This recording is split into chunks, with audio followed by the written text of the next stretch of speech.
Hello everyone, जय हिंद। आज की इस वीडियो में हम लोग बात करेंगे बिहार एसएससी इंटर स्तरीय प्रैक्टिस सेट। देखिए, यह क्रॉन पब्लिकेशन का इंटर स्तरीय प्रैक्टिस सेट है। यह प्रैक्टिस सेट नंबर 7 है। इससे पहले 6 तक ऑलरेडी अपलोडेड है चैनल पे। इसके अलावा खान सर का जो 27 सेट का चला था वो प्रैक्टिस सेट हो गया है। रुक्मानी प्लेटफॉर्म का वॉल्यूम 2 का भी जो उसमें दिया हुआ था 20 प्रैक्टिस सेट, उसका भी कवर करा दिए गए हैं। और भी तमाम बिहार एसएससी, बिहार पुलिस के एग्जाम के लिए प्रैक्टिस सेट इस चैनल पे चलते हैं। तो आप लोग वीडियो में प्रतिदिन जुड़े रहिए। अगर आप लोग बिहार एसएससी का तैयारी करते हैं, बिहार पुलिस का तैयारी करते हैं, तो आपको कहीं ना कहीं इस वीडियो से हेल्प मिलेंगे। तो चलिए वीडियो को स्टार्ट करते हैं। अगर आप लोग नए हैं तो सब्सक्राइब कर दीजिए, जिससे कि जब भी इस पर वीडियो आएगी तो आपको नोटिफिकेशन मिल जाएंगे। तो चलिए वीडियो स्टार्ट करते हैं। इसमें 15 प्रैक्टिस सेट दिए हुए हैं, तो यह 7 नंबर है। करके सारे प्रैक्टिस सेट हम लोग कवर करेंगे। और इसका डिस्क्रिप्शन में टेलीग्राम का लिंक मिल जाएगा, आप लोग ज्वाइन हो जाइए। वहाँ पे फुल पीडीएफ आपको शेयर किए जाते हैं। तो वीडियो स्टार्ट करते हैं। देखिए, यह पहले इसमें सबसे पहले हम लोग समान अध्ययन का प्रश्न को डिस्कस करेंगे। तो कोशिश कीजिएगा कि आप लोग सारे ही प्रश्न का जवाब दीजिएगा और आखिरी में आप लोग जरूर अपना स्कोर शेयर कीजिएगा। तो आज का फर्स्ट प्रश्न है कि जर्वे कल्चर एक चलकोलिथित पुरातात्विक स्थल था जो कि वर्तमान समय में निम्नलिखित में से किस भारतीय राज्य में स्थित है। तो जर्वे कल्चर की अगर बात किया जाए तो अगर वर्तमान समय में यह महाराष्ट्र में स्थित है, यानी ऑप्शन ए बिल्कुल सही हो जाएंगे। नेक्स्ट प्रश्न है कि तीसरी बौद्ध संगीति किस शहर में आयोजित की गई थी। तो तीसरी की अगर बात किया जाए तो यह पाटलिपुत्र में आयोजित किया गया था। ऑप्शन नंबर सी हो जाएंगे। जिस समय इसका शासक कौन था, तो उस समय शासक था अशोक, यानी ऑप्शन नंबर सी बिल्कुल सही हो जाएंगे। प्रथम की बात किया जाए तो प्रथम कहाँ पे हुए थे, आप लोग कमेंट में जरूर बताइएगा। नेक्स्ट प्रश्न दिया हुआ है कि वर्ष 1828 में स्थापित ब्रह्म समाज के संस्थापक कौन थे। देखिए, समाज के संस्थापक की बात किया जाए तो राजा राम मोहन राय के द्वारा किया गया था, यानी ऑप्शन नंबर डी बिल्कुल सही हो जाएंगे। नेक्स्ट प्रश्न है कि भारतीय संविधान के किस अनुच्छेद में मौलिक कर्तव्यों के बारे में उल्लेखित किया गया है। तो मौलिक कर्तव्य की अगर बात किया जाए तो यह भाग 4 में, यानी 51 के कम में है। ऑप्शन नंबर डी बिल्कुल सही हो जाएंगे। यह भाग 4 में हो जाएंगे, यानी डीपीएसपी के बाद वाले में, यानी उसी में एक नया आर्टिकल को संशोधन करके जोड़ दिया गया है 51 के क। अगर बात किया जाए कि देखिए यहाँ पे कर्तव्य की बात कर रहा है, यानी ड्यूटी। अगर अधिकार की बात किया जाए तो यह भाग 3 में हो जाएंगे, जिसे भारत का मैग्ना कार्टा कहा जाता है।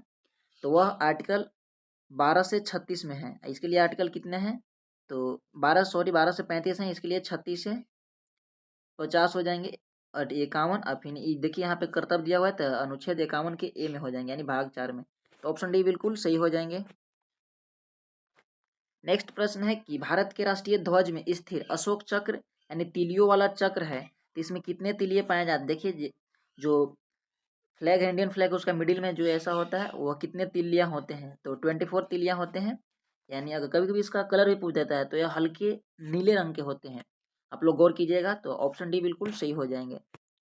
आपको अगर ध्वज से प्रश्न बनेगा कि इसका रेशियो क्या होता है, अगर लंबाई और चौड़ाई यानी ए लेंथ इंटू ब्रीथ पूछेगा तो 3:2 हो जाएंगे। अगर चौड़ाई पहले पूछेगा तो यह पहले आ जाएंगे, तो 2:3 हो जाएंगे। तो इसका डिजाइन किसके द्वारा किया गया था, तो पिंगली वेंकैया नायडू के द्वारा। तो ये आप लोग जरूर थोड़ा ध्यान में रखिएगा, एक्स्ट्रा इन्फॉर्मेशन है। वैसे तो यह प्रैक्टिस सेट है, वरना और भी इसमें बहुत ज़्यादा डिटेल से मैं बताता आप लोगों को फ्लैग के बारे में, लेकिन प्रैक्टिस सेट है तो इसमें ब्रीफ में हम लोग को पढ़ते चलना है। नेक्स्ट प्रश्न दिया हुआ है, इनमें से किस ग्रह का कोई उपग्रह नहीं है। देखिए, इनमें से कौन सा ग्रह हो जाएंगे, तो शुक्र का एक भी उपग्रह नहीं है, यानी ऑप्शन नंबर भी बिल्कुल सही हो जाएंगे। इनमें से यूरेनस का भी है, बृहस्पति का है और नेपच्यून का, तो इन सब का उपग्रह है, लेकिन शुक्र का एक भी उपग्रह नहीं है।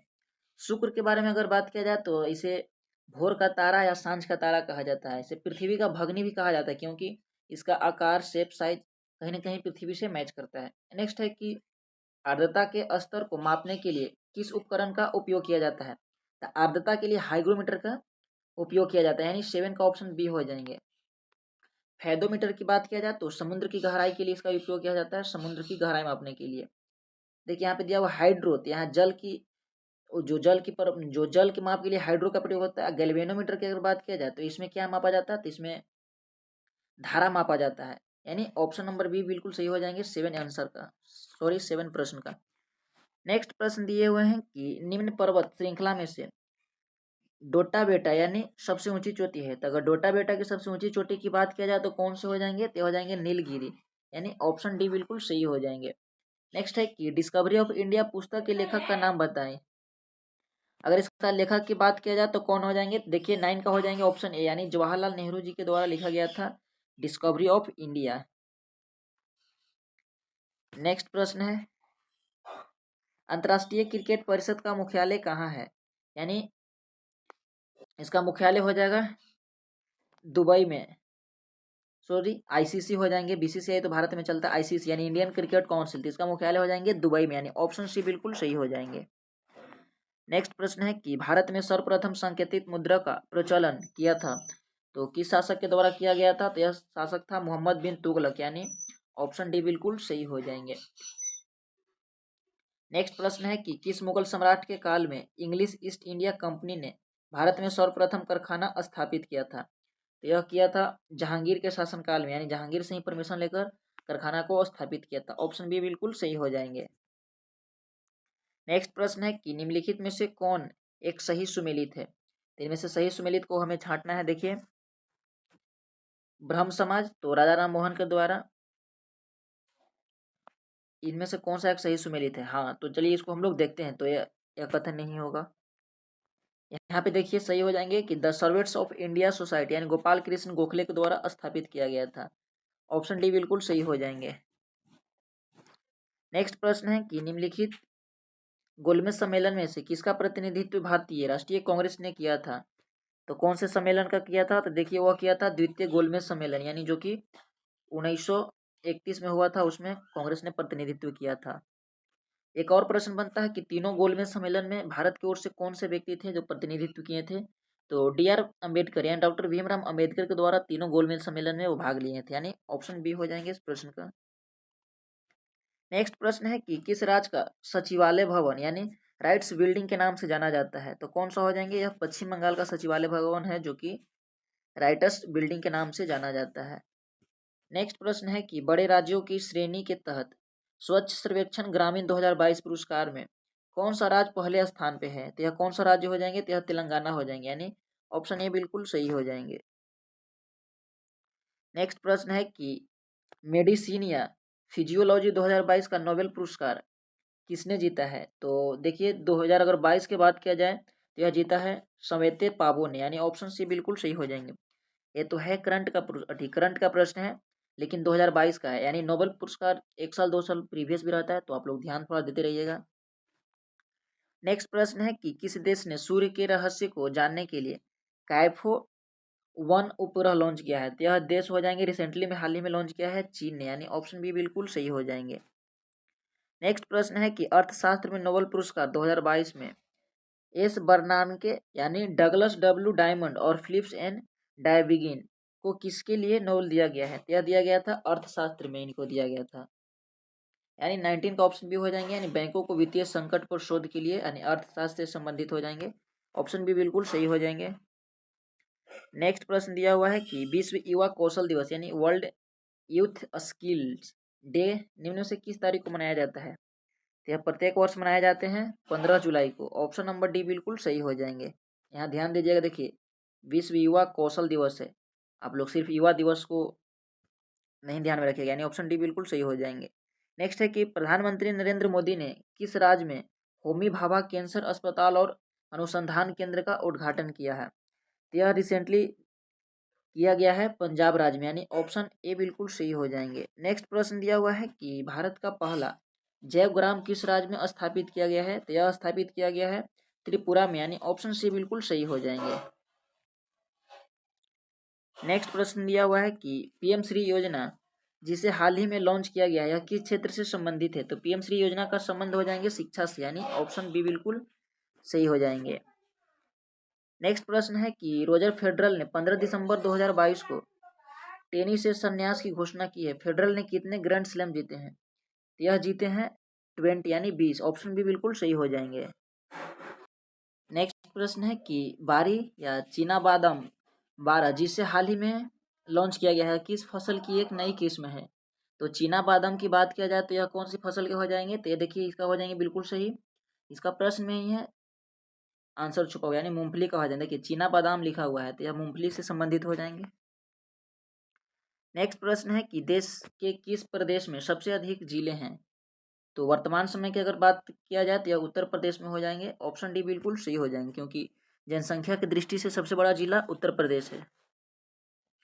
देखिए यहाँ पे दिया हुआ है मैच करने के लिए, तो इसे हम लोग एक बार मैच करते हैं। क्या है कि जलप्रपात और नदी, तो कौन से जलप्रपात कौन से नदी पे हैं, तो इसको एक बार हम लोग देखते हैं। तो देखिए चलिए हम लोग मिलान करते हैं। यहाँ पे दिया हुआ है दूध सागर, तो कौन सी नदी पे हो जाएंगे, तो यह मांडवी नदी पे हो जाएंगे। नेक्स्ट है कि डुडूसा, तो डुडूसा हो जाएंगे मचकुंड पे, तो यानी ऑप्शन बी का 2 हो जाएंगे। सॉरी मैच करना है। अगर गोकाक की बात किया जाए तो यह हो जाएंगे घाट प्रभा नदी पर। और जोग की बात किया जाए तो शरावती, यानी गरसोपा भी इसे कहा जाता था, यानी ऑप्शन ए बिल्कुल सही हो जाएंगे। नेक्स्ट प्रश्न दिए हुए हैं कि 2011 में निम्नलिखित राज्य में से किस राज्य में उच्चतम लिंगानुपात था। 2011 के अगर अनुसार बात किया जाए तो यह कौन से राज्य हो जाएंगे, यह तमिलनाडु हो जाएंगे। ऑप्शन ए बिल्कुल सही हो जाएंगे, और सबसे कम हरियाणा का था। नेक्स्ट प्रश्न दिया हुआ है कि किस अधिनियम ने भारतवासियों को अपने देश के प्रशासन में कुछ हिस्सा लेना संभव बनाया है। तो कौन से अधिनियम हो जाएंगे, तो देखिए यह अधिनियम हो जाएंगे चार्टर एक्ट 1833 में, यानी ऑप्शन नंबर ए बिल्कुल सही हो जाएंगे। नेक्स्ट प्रश्न दिए हुए हैं कि यदि भारत के राष्ट्रपति एक पद रिक्त हो जाए और कोई उपराष्ट्रपति भी ना हो, तब निम्न में से कौन सा कार्यवाहक राष्ट्रपति होगा। तो उस समय की अगर बात किया जाए तो राज्यसभा के उपराष्ट्रपति हो जाएंगे, क्योंकि इनको राष्ट्रपति का पदभार दिया जाता है। ऑप्शन ए बिल्कुल सही हो जाएंगे। नेक्स्ट प्रश्न है कि विधि का निर्माण सूचकांक यानी रूल ऑफ लॉ इंडेक्स को निम्नलिखित में से किसके द्वारा जारी किया जाता है। तो यह जारी किया जाता है, देखिए तो यह जारी किया जाता है ऑप्शन नंबर डी, यानी विश्व न्याय परियोजना के द्वारा जारी किया जाता है। नेक्स्ट प्रश्न दिए हुए हैं कि कृषि एवं ग्रामीण विकास क्रियाओं की सभी प्रकार की खास आवश्यकताओं को पूर्ति करने वाली एकमात्र संस्था है। तो कौन सी संस्था हो जाएंगे, तो यह संस्था हो जाएंगे नाबार्ड। ऑप्शन बी बिल्कुल सही हो जाएंगे। नेक्स्ट प्रश्न है कि वित्तीय सम्मेलन को प्रोत्साहित किया जा सकता है। तो किस तरह से प्रोत्साहित किया जा सकता है, देखिए योग्य लाभार्थियों को विशिष्ट साख पत्र जारी करके, निम्न आय वर्ग वाले लोगों को शून्य अथवा न्यूनतम अवशेष से बैंकिंग सेवाओं को प्रदान करके, कम आय वाले लोगों को वित्तीय सेवाओं प्रदान करके। तो इन सारे तमाम तरीके से इसे प्रोत्साहित किया जा सकता है। यानी आई थिंक ऑप्शन डी होना चाहिए, यानी उपयुक्त में से सभी। तो ऑप्शन डी बिल्कुल सही हो जाएंगे। नेक्स्ट प्रश्न है कि एन एरा ऑफ डार्कनेस किसकी रचना है। तो यह बड़ी ही फेमस राइटर हैं, इनकी कई पुस्तकें बड़े ही अच्छे लेवल के होते हैं। तो शशि थरूर का है, तो ऑप्शन सी बिल्कुल सही हो जाएंगे। नेक्स्ट प्रश्न दिया हुआ है, नेक्स्ट प्रश्न क्या हो जाएंगे कि इनमें से किस उत्पाद के लिए बिहार को जीआई टैग नहीं मिला है। तो इनमें से कौन सा हो जाएंगे, तो देखिए मिंदोली केला जो कि बिहार का नहीं है, यहाँ पे करतनी चावल और जर्दालू आम और सिलाव खाजा, इन तीनों का बिहार को जीआई टैग मिला है। एक लीची भी हो जाएंगे, लेकिन हाल ही की बात कर रहे हैं। नेक्स्ट है कि आईएमएफ की स्थापना कब हुई थी। इसकी स्थापना की अगर बात किया जाए तो 1945 में हुआ था। ऑप्शन सी बिल्कुल सही हो जाएंगे। नेक्स्ट प्रश्न है कि विश्व थिएटर दिवस कब मनाया जाता है। तो विश्व थिएटर दिवस की बात किया जाए तो इस मनाया जाता है प्रत्येक वर्ष 27 मार्च को। ऑप्शन ए बिल्कुल सही हो जाएंगे। नेक्स्ट प्रश्न दिए हुए हैं कि राष्ट्रीय बल अधिकरण संरक्षण आयोग की स्थापना संसद के एक अधिनियम यानी बालक अधिकार संरक्षण आयोग अधिनियम 2005 के तहत किस वर्ष की गई। यह किया गया था 2007 में, यानी ऑप्शन सी बिल्कुल सही हो जाएंगे। नेक्स्ट प्रश्न है कि हाल ही में खबरों में रहा धोलावीरा किस राज्य के केंद्र शासित प्रदेश में स्थित है। तो देखिए धोलावीरा यह हड़प्पा कालीन युग से चला आ रहा है, तो यह गुजरात राज्य में स्थित है। ऑप्शन नंबर बी बिल्कुल सही हो जाएंगे। नेक्स्ट प्रश्न है कि भारत की पहली बार किस राज्य या केंद्र शासित प्रदेश में लिथियम के भंडार मिले हैं। तो बहुत ही पर्याप्त मात्रा में लिथियम के भंडार का जम्मू और कश्मीर राज्य में मिले हैं। ऑप्शन ए बिल्कुल सही हो जाएंगे। नेक्स्ट प्रश्न है कि रक्षा मंत्री राजनाथ सिंह ने कहाँ भारतीय वायुसेना को हेरिटेज सेंटर का उद्घाटन किया है। तो यह अभी हाल ही में किया है चंडीगढ़ में, यानी ऑप्शन डी बिल्कुल सही हो जाएंगे। नेक्स्ट प्रश्न है कि केंद्रीय मंत्री जी, किशन रेड्डी ने किस शहर में पीएम जन औषधि केंद्र का उद्घाटन किया है? तो पीएम अगर जन औषधि केंद्र की बात किया जाए तो अभी हाल ही में स्टार्टअप किया सिकंदराबाद में, जो कि हैदराबाद के समीप स्थित है। ऑप्शन डी बिल्कुल सही हो जाएंगे। नेक्स्ट प्रश्न दिए हुए हैं कि एक नई रिपोर्ट के अनुसार किस देश में पिछले 2 दशक में प्रति व्यक्ति ई कचरा यानी ई वेस्ट 3 गुना हो गया है? तो देखिए यह हाल ही का न्यूज है, आप लोग करंट से रिलेट कीजिए तो कनाडा में यह देखने को मिला है। ऑप्शन ए बिल्कुल सही हो जाएंगे। नेक्स्ट प्रश्न है कि किस देश ने भारतीय प्रधानमंत्री नरेंद्र मोदी को राजकीय यात्रा पर आमंत्रित किया है? तो यह आमंत्रित किया है अमेरिका ने। ऑप्शन सी बिल्कुल सही हो जाएंगे। नेक्स्ट प्रश्न दिए हुए हैं कि अपनी खुद का इंटरनेट सेवा शुरू करने वाला देश का पहला राज्य कौन बन गया है? यह अभी बन गया है हाल ही में केरल राज्य ने। ऑप्शन डी बिल्कुल सही हो जाएंगे। नेक्स्ट प्रश्न है कि अरब सागर में उठे विपर्जॉय का नाम किस देश ने रखा है? तो विपर्जॉय एक चक्रवात है, तो इसका नाम रखा है बांग्लादेश ने। ऑप्शन नंबर डी बिल्कुल सही हो जाएंगे। नेक्स्ट प्रश्न दिए हुए हैं कि भारत ने किस टीम को हराकर इंटरकॉन्टिनेंटल कप का खिताब जीता है? तो भारत ने अभी हाल ही में लेबनान को टीम को हराकर इंटरकॉन्टिनेंटल कप का खिताब जीत लिया। ऑप्शन डी बिल्कुल सही हो जाएंगे। देखिए इधर प्रश्न जो दिए हुए हैं सारे करंट के हैं, इसलिए हम लोग इन सारे प्रश्न को एक्सप्लेनेशन नहीं कर रहे हैं। जो एक्सप्लेन करना होगा वो मैं कर दूंगा। नेक्स्ट है कि किस राज्य में वन टैप वन ट्री अभियान शुरू किया गया है?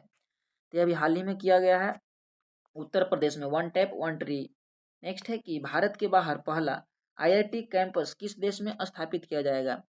तो अभी देखिए रिसेंटली में तंजानिया, यानी ऑप्शन नंबर डी। यह सारे ही प्रश्न जो कि 2023 और 2024 के करंट अफेयर से हैं, तो आप लोग प्रतिदिन एक करंट अफेयर का वीडियो जरूर देखिएगा, आपको एग्जाम में बहुत हेल्प मिलेंगे। क्योंकि देखिए आप इसमें 50 प्रश्न में से आई थिंक 15 के आसपास यानी 15 से 20 प्रश्न जो है कि करंट से दिया हुआ रहता है। ऑप्शन डी बिल्कुल सही हो जाएंगे। नेक्स्ट है कि किस राज्य या केंद्र शासित प्रदेश ने मोबाइल दोस्त ऐप लॉन्च किया है? तो यह अभी लॉन्च किया है जम्मू कश्मीर ने। ऑप्शन ए बिल्कुल सही हो जाएंगे। तो हमने समान अध्ययन के प्रश्न को डिस्कस किए हैं। अगर आपको वीडियो अच्छे लग रहे हैं तो लाइक शेयर जरूर कीजिएगा और अपने फ्रेंड तक जरूर शेयर कीजिएगा। देखिए आप लोग के लिए प्रतिदिन एक प्रैक्टिस सेट आपको लिए उपयोग कराए जाते हैं, तो आप लोग अपना रिस्पॉन्स दीजिए, उसे ज़रूर देखिए, शेयर कीजिए। बस आपको कुछ नहीं जाता है, शेयर कीजिए, लाइक कीजिए, सब्सक्राइब कीजिए। मैं आपके लिए प्रतिदिन एक और फुल, इधर तो अभी थोड़ा कुछ डिले की वजह से पीडीएफ अपलोड नहीं हो पा रहा है, लेकिन मैं कोशिश करूंगा कि सारे ही जो प्रीवियस ईयर क्लास का पीडीएफ है मैं अपलोड कर दूं, तो 1 से 2 दिन में सारे हो जाएंगे। आप लोग कंटिन्यूअस इस पे बने रहिए। देखिए यहाँ से हम लोग साइंस वाले प्रश्न को डिस्कस करेंगे और गणित के लिए आप लोग को मैं पीडीएफ अपलोड कर दूंगा टेलीग्राम पे, डिस्क्रिप्शन में लिंक मिल जाएंगे, आप लोग जरूर वहाँ से डाउनलोड करके एक बार कोशिश कीजिएगा। नेक्स्ट प्रश्न है कि सुमेलित कीजिए। तो यहाँ पे हमें सुमेलित करना है, देखते हैं। यहाँ पे दिया हुआ है फैथोमीटर। तो फैथोमीटर का उपयोग हम किस लिए करते हैं? तो समुद्र की गहराई, यहाँ पे फैथो होना चाहिए, समुद्र की गहराई मापने के लिए। बैरोमीटर की अगर बात किया जाए तो इसका उपयोग किया जाता है वायुमंडलीय दाब को मापने के लिए। नेक्स्ट है हाइग्रोमीटर, तो यह आर्द्रता मापता है, यानी 2 हो जाएंगे। और अल्टीमीटर से ऊंचाई मापा जाता है। इस तरह से ऑप्शन बी बिल्कुल सही हो जाएंगे।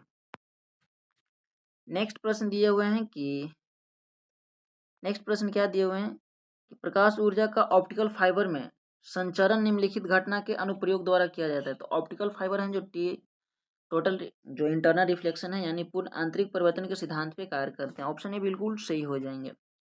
नेक्स्ट है कि म्यूजिक कंस्ट्रस्ट जो कंसर्ट होते हैं कि हॉल दीवारों किस तरह से बनाई जाती है? तो वह गोल एक गुंबद की तरह बनाए जाते हैं ताकि उसमें ध्वनि है जो टक्कर हो सके और प्रवर्तित हो सके, इको टाइप का बनाया जाता है। तो ऑप्शन डी होगा, ध्वनि का अवशोषण करना चाहिए। ऑप्शन डी बिल्कुल सही हो जाएंगे। नेक्स्ट प्रश्न है कि ध्रुव या पूर्णिमा तथा साइरस में क्या संबंध है? देखिए अगर संबंध की बात की जाए तो ये सारे भारतीय शोध रिएक्टर हैं, तो ऑप्शन ए बिल्कुल सही हो जाएंगे। नेक्स्ट प्रश्न है कि मशीन गन का आविष्कार किया गया था, तो किसके द्वारा किया गया था? तो यह किया गया था जेएल वेयर्स के द्वारा, यानी ऑप्शन ए बिल्कुल सही हो जाएंगे। नेक्स्ट है कि जीआईएफ का आशय है, तो इसका आशय की अगर बात किया जाए तो क्या हो जाएंगे? तो ग्राफिकल इंटरचेंज फॉर्मेट, यानी इसका फुल नेम पूछ रहा है, तो ऑप्शन सी बिल्कुल सही हो जाएंगे। नेक्स्ट प्रश्न दिए हुए हैं कि निम्नलिखित में से कौन किसी जल के निकाय में घनत्व प्रवणता को दर्शाती है? यह दर्शाता है पिक्नोक्लाइन, यानी ऑप्शन सी बिल्कुल सही हो जाएंगे। नेक्स्ट दिया हुआ है कि समय मापक विज्ञान है, तो समय मापक विज्ञान को हम लोग स्टडी को क्या कहते हैं? तो उसे हम लोग होरोलॉजी कहते हैं, यानी ऑप्शन ए बिल्कुल सही हो जाएंगे। कॉस्मोलॉजी यानी यह ब्रह्मांड से रिलेटेड हो जाएंगे, और हाइड्रो यह जल से रिलेटेड हो जाएंगे। नेक्स्ट प्रश्न दिया हुआ है कि ठोस कपूर से कपूर वाष्प बनने की प्रक्रिया को क्या कहते हैं। तो बड़े अच्छे प्रश्न है, इसे हम लोग ऊर्ध्वपातन के नाम से जानते हैं। डायरेक्ट यह गैस में परिवर्तन हो जाता है। ऑप्शन डी बिल्कुल सही हो जाएंगे। नेक्स्ट दिए हुए हैं कि निम्नलिखित में से सबसे भारी धातु कौन से हैं। तो इन चारों अगर ऑप्शन के अकॉर्डिंग बात किया जाए तो सबसे भारी धातु यूरेनियम हो जाएंगे। ऑप्शन बी बिल्कुल सही हो जाएंगे। नेक्स्ट प्रश्न है कि पित्तल में कौन सी धातुओं का संयोग होता है। तो पित्तल का मिश्रण पूछ रहा है, तो देखिए इसमें तांबा और जस्ता मिलाए जाते हैं। पिताजी, पी से पित्तल तो पिताजी हो जाएंगे, ता से तांबा और जे से जस्ता। ऐसे छोटा सा एक ट्रिक है, आप लोग ध्यान रखिएगा। नेक्स्ट प्रश्न पूछ रहा है अश्रु गैस यानी टीयर गैस कौन से हो जाएंगे। तो टीयर गैस का देखिए अमोनिया तरह का टीयर गैस है, यानी ऑप्शन ए बिल्कुल सही हो जाएंगे। नेक्स्ट प्रश्न है कि ऑक्सीजन अनुपस्थित होती है। तो ऑक्सीजन कहाँ पे अनुपस्थित होती है, तो किरोसिन में अनुपस्थित होती है। इसलिए सोडियम को किरोसिन में डुबोकर रखा जाता है, क्योंकि सोडियम जो है ऑक्सीजन के संपर्क में आने पर उससे रिएक्शन कर कर वह जलने लगता है। नेक्स्ट प्रश्न दिए हुए हैं कि निम्नलिखित गैस या युग्मों में से किसका मिश्रण खाने के अधिकतर होने वाली विस्फोट के कारण होता है। तो जो कोयला खनन हो गए हैं तो उनमें विस्फोट अक्सर देखने को मिलता है, तो वह मीथेन व वायु गैस होते हैं। ऑप्शन सी बिल्कुल सही हो जाएंगे। नेक्स्ट प्रश्न दिए हुए हैं कि लाल स्याही बनाई जाती है, तो वह किससे बनाए जाते हैं। तो वह बनाए जाते हैं योशिन से, यानी ऑप्शन डी बिल्कुल सही हो जाएंगे। नेक्स्ट प्रश्न है कि विकास का मुख्य कारक है। तो विकास का मुख्य कारक क्या हो जाएंगे, तो प्राकृतिक वरण हो जाएंगे, यानी ऑप्शन डी बिल्कुल सही हो जाएंगे। नेक्स्ट प्रश्न की अगर बात किया जाए तो क्या है कि फलों का वह प्रकार जिसमें लीची को रखा जा सकता है। तो लीची को कौन से ग्रुप में इसे रखा जा सकता है। एक सबका फैमिली होता है, लीची का, सेब का, सबका अलग अलग फैमिली होते हैं। तो लीची कौन से फैमिली से बिलोंग करते हैं, वैसे आप लोग समझिए। ये इसे नट ग्रुप में रखा जाता है। ऑप्शन सी बिल्कुल सही हो जाएंगे। नेक्स्ट प्रश्न दिए हुए हैं कि लहसुन की अभिलाक्षणी गंध का कारण बताएं। देखिए यह सल्फर के कारण लहसुन है, जो कि अभिलाक्षणी गुण इसमें पाए जाते हैं। ऑप्शन बी बिल्कुल सही हो जाएंगे। नेक्स्ट प्रश्न है कि हमारे शरीर का अधिकतम भार बना है, तो वह अस्थियों, मांसपेशियों और अंग का हो जाएंगे। तो इसका बिल्कुल सही हो जाएंगे। देखिए वैसे तो अस्थियों, अंग, त्वचा से बने हैं, लेकिन अगर सबसे अधिक अगर बात करेगा तो उसमें जल पाए जाते हैं। ऑप्शन डी बिल्कुल सही हो जाएंगे। नेक्स्ट प्रश्न दिए हुए हैं कि यदि एक पिता का रक्त वर्ग ए है और माता का ओ, तो बताइए कि उनके पुत्र का निम्नलिखित में से कौन सा रक्त वर्ग हो सकता है। तो ओ और ए है, तो ओ और ए तो कन्फर्म उसमें होंगे, और बी का भी अंश आ जाएगा। तो इसलिए यहाँ पे देखिए ऑप्शन नंबर सी हो जाएंगे बिल्कुल सही। तो ऑप्शन सी बिल्कुल सही हो जाएंगे।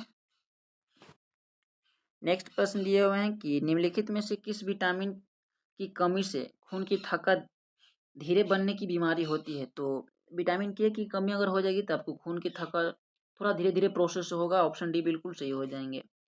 इसके लिए आपको हरे फल, सब्जी, अंडा इनका सेवन करना चाहिए। और विटामिन डी का अगर डायरेक्ट स्रोत की बात किया जाए तो सूर्य की ऊर्जा से। विटामिन सी यहाँ पे स्कॉरी बीमारी हो जाएंगे, खट्टे फल से प्राप्त किए जाते हैं। और विटामिन ई यहाँ पे इसे ही यंग विटामिन या ओल्ड विटामिन कहा जाता है, यानी चेहरे पे झुर्री आ जाना, इन तमाम चीज़ें, और जननांग में समस्या विटामिन ई कमी से आती है। नेक्स्ट प्रश्न दिए हुए हैं कि पालक के पत्ते में निम्नलिखित में से किसकी मात्रा सबसे अधिक होती है। तो अक्सर आपने सुनते हैं कि पालक में सबसे ज़्यादा आयरन पाया जाता है, यानी ऑप्शन नंबर बी बिल्कुल सही हो जाएंगे। नेक्स्ट प्रश्न दिए हुए हैं कि निम्नलिखित रोग में कौन टाइगर मच्छरों द्वारा संचालित नहीं होता है। तो यह कौन सा हो जाएंगे, तो जापानी एन जो एंसेफेलाइटिस हो जाएंगे। तो यह डेंगू मच्छर से संचालित नहीं होते हैं। ऑप्शन डी बिल्कुल सही हो जाएंगे। नेक्स्ट प्रश्न की बात किया जाए तो देखिए यहाँ पे व्याधि और कारण का यहाँ दिया हुआ है, तो मैच करना है। तो 24 का क्या हो जाएंगे, देखिए यहाँ दिया हुआ है मैरेमस, तो दीर्घकालीन जो उपवास हो जाएंगे उसे मैरेस्मस कहा जाता है। क्वाशियोकर, यह सारे ही बीमारी हैं। क्वाशियोकर तो बी तो प्रोटीन की कमी से होते हैं क्वाशियोकर बीमारी। कई बार ये प्रश्न बन चुके हैं कि प्रोटीन की कमी से कौन सी बीमारी होती है, तो क्वाशियोकर हो जाते हैं। इसमें पेट बाहर की ओर निकल जाता है शरीर, और जो ललार है तो वो आगे की ओर फेंक देता है, ऐसा इसमें कुछ देखने को मिलता है। टीबी यानी जीवाणु कारण होते हैं, तो ये भी सही है। और हेपेटाइटिस बी की बात किया जाए तो यह विषाणु के कारण होते हैं, इसका वाहक विषाणु है। तो इस तरह से कूट में बात किया जाए तो ऑप्शन ए बिल्कुल सही हो जाएंगे। और आज का आखिरी प्रश्न दिए हुए हैं कि जिन जंतुओं में से किसमें 3 प्रकोष्ठ वाला हृदय होता है। तो निम्न जंतुओं की अगर बात किया जाए तो 3 प्रकोष्ठ किसमें पाए जाते हैं, तो यह पाए जाते हैं मेढक में, यानी ऑप्शन डी बिल्कुल सही हो जाएंगे। तो यह थे प्रैक्टिस सेट नंबर 7 थे। आई थिंक आप लोग को वीडियो अच्छे लगे होंगे तो जरूर लाइक शेयर सब्सक्राइब कीजिएगा। वैसे मैं ज़्यादा बोलता नहीं हूँ, आपको अगर मन है तो कीजिए, अन्यथा कोई नहीं। आप लोग वीडियो प्रतिदिन देखिए और चैनल से जुड़े रहिए। मैं कोशिश करूँगा कि प्रतिदिन एक वीडियो दे पाऊँ, क्योंकि मैं अब आगे से कोशिश करूँगा कि प्रतिदिन आप लोग के लिए एक वीडियो जरूर प्रोवाइड करवाऊँ। तो मिलता हूँ नेक्स्ट वीडियो में, तब तक के लिए बहुत बहुत धन्यवाद। Thank you so much. जय हिंद।